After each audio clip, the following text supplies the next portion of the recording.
At our anniversary party, my mother-in-law accused me of stealing her jewelry. When I denied it, she and my sister-in-law grabbed me, tearing my shirt in front of 200 guests. Thrown outside in humiliation, I made one call and everything changed. The button hit my cheek before I even registered what was happening. My mother-in-law Patricia's fingers were twisted in my collar, yanking so hard the fabric made a sick tearing sound. My sister-in-law Victoria had my left arm wrenched behind my back. The dress shirt I'd spent 2 hours ironing, because God forbid I embarrass the Ashford family with wrinkles, ripped straight down the middle. Buttons exploded across the marble ballroom floor like shrapnel. Each one pinged against the stone with a sound that seemed impossibly loud in the sudden silence. 200 guests stared. The orchestra had stopped mid-waltz. Champagne glasses froze halfway to lipsticked mouths, and every single phone in that room turned toward me. "You think we wouldn't notice?" Patricia snarled, still gripping what was left of my shirt. "My sapphire cufflinks are missing, worth $50,000, and you—" She shook me like a dog with a toy. "You were in my study earlier. I'm David Morrison, 34 years old, and 18 months ago, I was assigned to investigate the most sophisticated Ponzi scheme in Pacific Northwest history. The Ashford family had stolen $43 million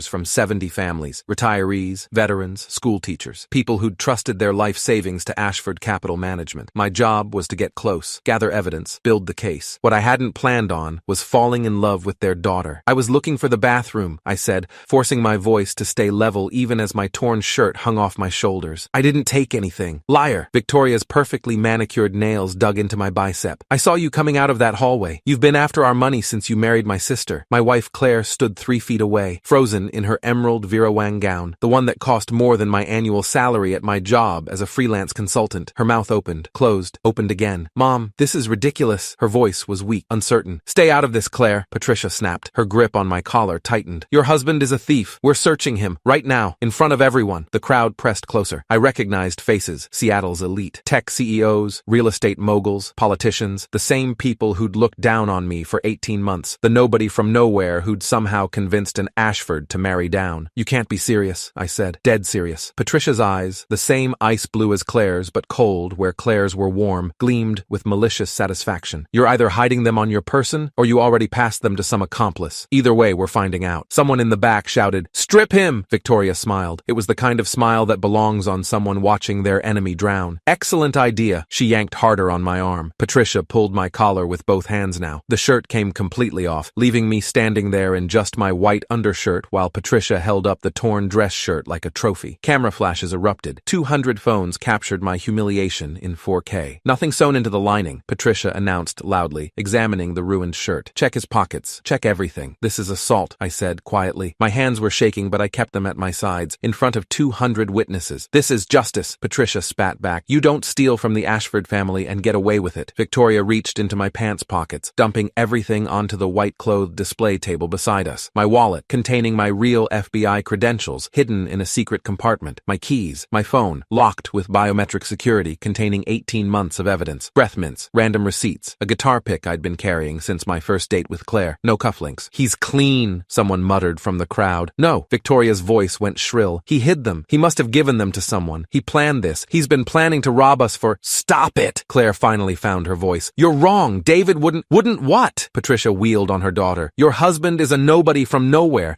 No family, no money, no connections, no inheritance, no pedigree. Of course he's a thief. What else would he be?" The crowd murmured, nodded. A few people actually said exactly out loud. I'd heard variations of this speech for 18 months, at the engagement party, at the rehearsal dinner, at every family gathering. Patricia never let me forget that I wasn't good enough for her daughter, if she only knew. Claire's father, Richard, stepped forward, 72 years old, silver hair, bespoke suit that cost more than most people's cars, the patriarch, the man who'd built Ashford Capital Management into a respected investment firm by systematically defrauding clients. "Security," he said with cold authority. "Remove this man from the property immediately." 2 security guards materialized from the crowd. I recognized them, Hawkins and Chen, both former Seattle PD. They looked uncomfortable as hell. "Mr. Morrison," Hawkins said quietly, "we need you to come with us." "Claire," I looked at my wife, my beautiful, kind, naive wife, who had no idea what her family really was. "You're going to let them do this?" She looked at me, at her family, at the 200 guests recording every second, at the choice between the man she loved and the family she'd never questioned. She said nothing. Hawkins and Chen grabbed my arms. Not rough. They didn't want to be part of this any more than I did, but firm. They walked me through the ballroom, past faces I'd smiled at for 18 months, past people I'd called friends, past Victoria's husband Marcus, who smirked and said said, "Good riddance to bad rubbish," just loud enough for me to hear. They took me through the main entrance, past the ice sculptures and the champagne fountain and the string quartet, and out onto the circular gravel driveway of the Ashford estate. Then they let go. "Sorry, man," Hawkins muttered. "This is fucked up." They went back inside, leaving me standing there, shirtless, except for my undershirt, bleeding from where Victoria's nails had broken skin on my arm. Gravel from the driveway embedded in my palms from when I'd stumbled. Through the floor-to-ceiling windows, I could see Patricia raising a champagne glass, toasting, Victoria laughing with her friends, Richard accepting congratulations for handling the situation, and Claire standing alone, looking miserable but doing nothing. My phone buzzed in my pocket. A text from Special Agent Rodriguez, my handler. "We have green light from DOJ, all warrants signed, ready when you are." I'd been authorized to make this call for 6 months, since we'd gathered enough evidence to prosecute, since the grand jury had returned sealed indictments, since the U.S. attorney had signed off on the operation. I'd been waiting for the right moment, the moment when the Ashfords showed exactly who they were in a way that couldn't be denied or spun or covered up. They'd just given it to me. I pulled out my phone with shaking hands and called Rodriguez. "It's done," I said when she answered. "Execute now. Copy that, Agent Morrison. Units are moving in. ETA 30 seconds. I stood up, brushed gravel from my bleeding palms, straightened my undershirt, and waited. Inside, I could see Patricia had taken the microphone, making some speech, probably about family values and integrity and knowing who to trust. The irony was beautiful. Then the sirens started. 8 black Chevy Suburbans screamed up the circular driveway, tires screeching on manicured asphalt. FBI agents poured out, 23 of them, tactical vests emblazoned with yellow letters, weapons visible but not drawn. The mansion's front doors burst open. Special Agent Rodriguez, 47 years old, 22 years with the Bureau, lead investigator on white-collar crimes, strode in with her badge held high. "FBI, nobody move. Hands where we can see them." The ballroom erupted in screams. Champagne glasses shattered. Women in designer gowns stumbled backward on stiletto heels. Men in tuxedos pressed against walls. Patricia's champagne glass slipped from her fingers. It seemed to fall in slow motion, tumbling end over end, catching the light from the crystal chandeliers. When it hit the marble floor, it exploded into 1,000 glittering pieces. Rodriguez walked straight to her. "Patricia Ann Ashford, you're under arrest for securities fraud, wire fraud, money laundering, and tax evasion totaling $43 million.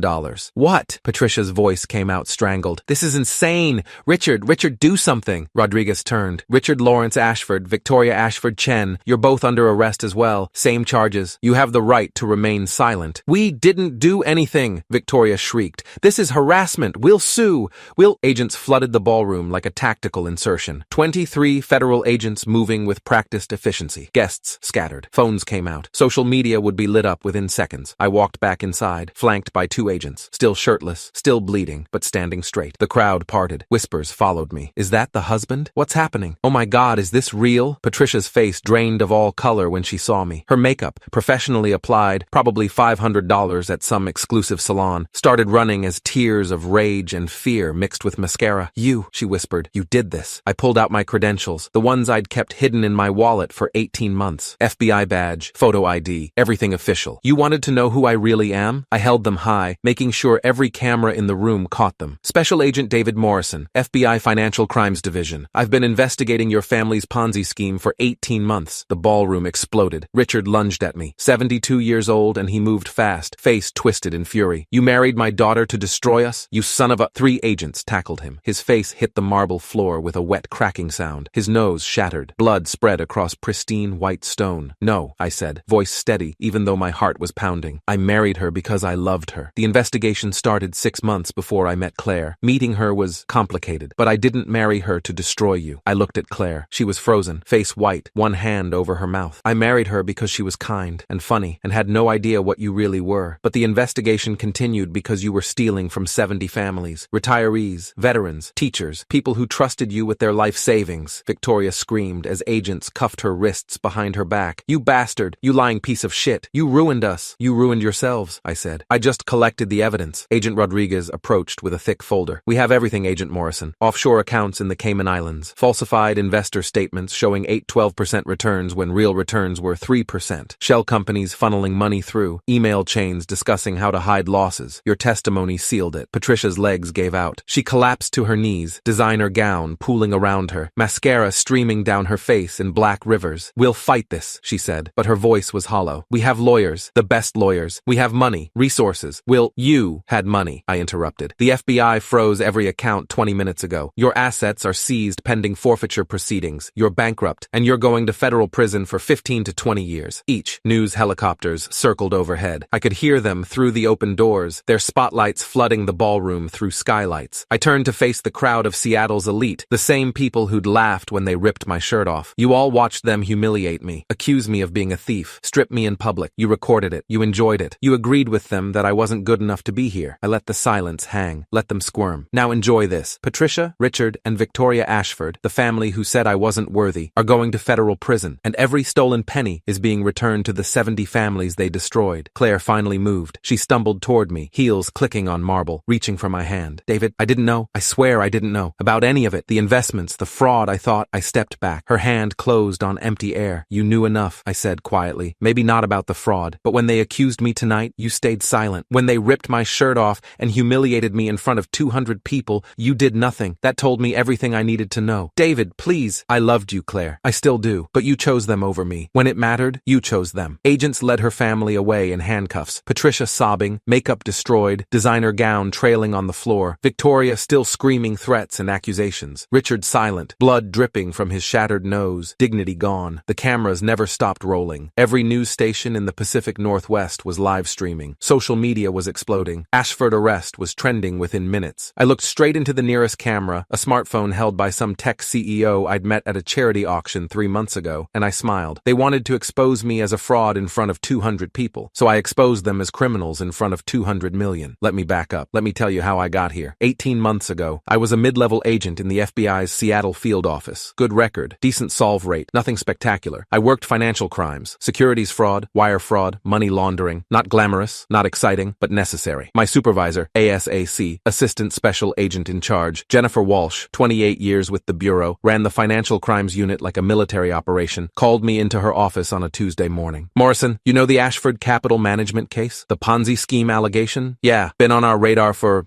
3 years? 4. And it's not an allegation anymore. We have a whistleblower, former employee. She brought us everything. Falsified statements, fake transactions, the whole operation. She slid a folder across her desk. Patricia and Richard Ashford run a classic Ponzi. They take money from new investors to pay fake returns to old investors. When returns drop across the market, they fake the numbers. They've been doing it for 12 years. How much? 43 million, 70 families, most of them retirees who put their entire life savings with Ashford Capital because Richard built this reputation as the safe, steady choice. I opened the folder. Photos, financial statements, email chains. It was damning. We need someone inside, Walsh said. Someone they won't suspect. Someone who can get close to the family. Document everything. Make the case airtight. You want me to go undercover? You fit the profile. Mid-30s. Presentable. Can fake the background we need. No family ties that would complicate things. That last part stung. My parents had died in a car accident when I was 19. No siblings. No close relatives. It made me ideal for undercover work. It also made me lonely as hell. How long? 12 to 18 months. Maybe longer. We need you embedded. Close to the family. Close enough to see the real operations. That's a long time. It's $43 million and 70 destroyed families, Walsh said. You in? I thought about it for maybe 10 seconds. Yeah, I'm in. They built me a new identity. David Morrison, freelance consultant, MBA from UW, no criminal record, credit history that looked real because it was real, just under a different social security number, apartment in Capitol Hill, gym membership, Netflix account, a whole life constructed from databases and paperwork. Then came the hard part, getting close to the Ashfords. Turns out, that was easier than I expected. Their daughter Claire volunteered at the Seattle Art Museum. So did I, starting that same week. We were assigned to the same gallery, modern and contemporary. She was beautiful. Not just physically, though she was that. Blonde hair, blue eyes, the kind of smile that made you want to smile back, but kind. She talked to visitors like they mattered. She knew every painting in that gallery. She cared, and she had no idea her family was destroying people's lives. Our first real conversation was about a Rothko. She found me staring at orange and yellow for 15 minutes. Most people last about 2 minutes, she said. It's like controlled chaos, I said. Everything looks random, but it's precisely balanced. You can feel the intention behind every choice. She smiled. That's exactly what Rothko wanted. Precise emotion. Most people just see blocks of color. We talked for an hour. About art, about the city, about nothing important and everything important. I asked her to coffee. She said yes. That's when it got complicated. Because I was supposed to get close to her family, document their crimes, build the case. That was the job. What I wasn't supposed to do was fall for her, but I did, slowly, then all at once. Our second date was at a wine bar in Pioneer Square. She told me about her work in nonprofit development, raising money for youth arts programs. She told me about her family, old money, investment banking, expectations she didn't always understand. They want me to join the family business, she said. said. Work at Ashford Capital, but I don't know anything about finance. I like working with kids. I like art programs. That matters more to me than money. She said money